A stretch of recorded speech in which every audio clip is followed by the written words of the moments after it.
In this Little Rock, Arkansas company's computers resides the greatest single source of personal marketing data in the world. You think they're scared? They may be. The man who built Axiom is far from the cloak and dagger type one might expect to find running such an enterprise. He is Charles Morgan, race car driver, airplane pilot, I've activated the approach going to 120 on the heading. and Axiom's company leader, as he is formally titled. These guys here are monitoring the worldwide network. Right. You know, we have got connections to all of our clients. Axiom collects and manages more than 3 billion records a day. You say you have 17 billion data elements, almost all the households in the U.S., 70 million properties in the U.S., the most comprehensive repository of accurate telephone numbers in the U.S., both listed and unlisted. Right. We scan or collect data from the telephone directories. We go to the internet. We also go to property records. But in addition to gathering, sorting, and cataloging information from public records about virtually every American, Axiom has another business. Its acres of computers store private information about us, information that is gathered by the nation's banks, insurers, credit card issuers, retailers, car makers, and telecom companies. Almost every time you make a purchase, whether buying a book, going to the supermarket, or booking a trip, there's a record of your transaction, a record that's kept by the company you did business with. Using a combination of this personal information, along with its vast storehouse of public data, Axiom's computers are able to paint a remarkably detailed portrait of many Americans. Where we live, how many kids we have, where we go on vacation, where we shop, and what we like to buy. Axiom uses that information to help businesses analyze their customers and identify those individuals who would be most receptive to a particular product. Sears is a client of Axiom, Federated, two of the larger retailers in the country. When you're talking about them being able to access information, give me some sense here as to how that works. Both of those companies, you know, have systems that collect information about their customers.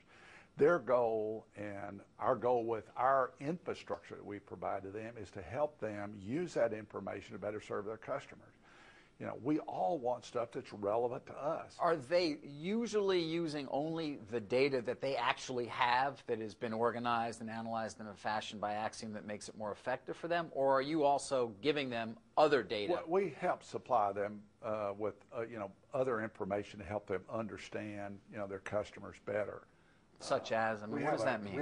We have a product called Personics that actually groups, if you will, the whole United States population into 70 different clusters. Clusters that are based on specific consumer behavior and demographic characteristics. If your income has gone up, or you've gotten married, or had a baby, Axiom knows. And therefore, so do businesses that can target their products to your particular life stage. While the wealth of information gathered by data mining companies is an important tool for businesses to drive sales, privacy advocates see risks. Is it an invasion of somebody's privacy? It's problematic for a number of reasons. People don't know who has what data about them, how this information is going to be used, the extent of the possible uses down the horizon. Will the government be able to get a hold of this information?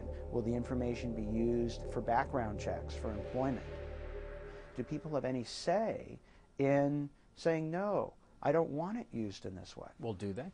Currently, they don't have a lot of say because a lot of people don't know even who's gathering the data and even that they have it, let alone have the ability to exercise their right to say, hey, wait a second, I really don't like this. Well, I'd like to thank everybody for coming today and talk a little bit about the status of federal legislation as it relates to security breaches. Axiom is well aware of the thorny privacy issues involved with a company that deals with people's personal information. That's why it has Jennifer Barrett, one of the first privacy officers in corporate America. It's a position Barrett's held since 1991. The world was very different. You know, we didn't have the internet. We didn't have the kinds of information that we have today.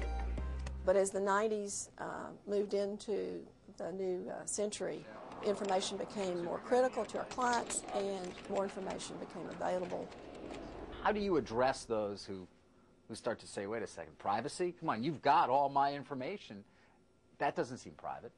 They need to look at it from a standpoint of why do we have that information and what it's used for. Axiom brings information to companies that want to market to consumers and helps them understand what might be relevant to a particular household. She really has it down. She knows how to explain what our company does and how to convince the public that it's not a big deal. Now, I think that she's wrong. I think that what her company does is very invasive. They have files on basically every American. They know information about how much money you make, about whether or not you have children, what your interests are.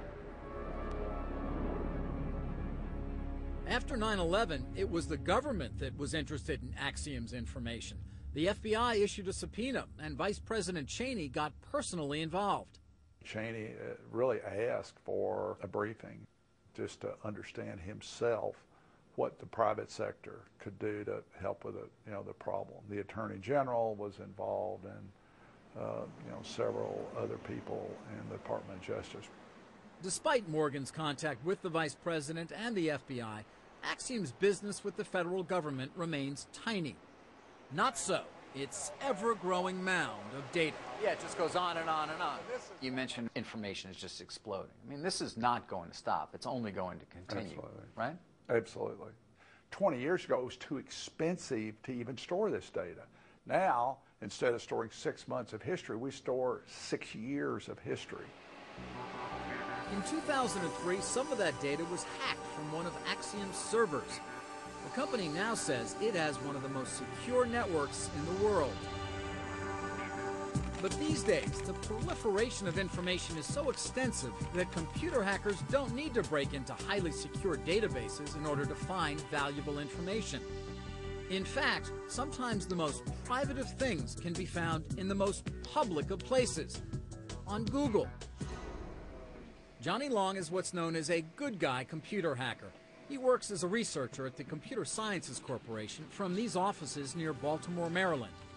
It's his job to advise companies on the security of their networks, and as part of that job, he tries to break into those networks.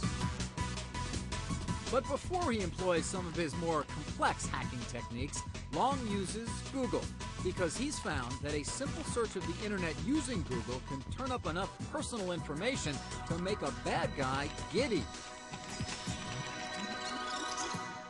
You can see here that we have credit card information, expiration dates, we have folks' names, we have their addresses, their phone numbers, PayPal IDs, eBay IDs, and passwords. The information Long can find using Google is in almost every case not intended to be shared with the entire world. It normally results from people or organizations unwittingly putting sensitive information on the internet. Google's search technology doesn't differentiate between what is private and what's not, so if it's on the internet, Google is going to find it, keep it, and make it available to everybody else. The parade of personal information seems endless. This was a report that was put out by a city. They were having trouble with their residents paying their water bills. So what they did is they created this document that included the person's full name, their address, how much they owed, and their social security number. A lot of search engines have the ability to say, just give me Excel spreadsheets. And you can see we're able to find things like expense reports. This was a search that we did for phone bills. Okay, so you have this person's name, you have their phone number, and you can see all of the charges. This is one that was pretty scary, than actual Equifax credit report. So this lists somebody's entire credit history. This sort of searching is definitely something that's happening. It's part of the bigger identity theft picture. This is definitely something that the bad guys would do.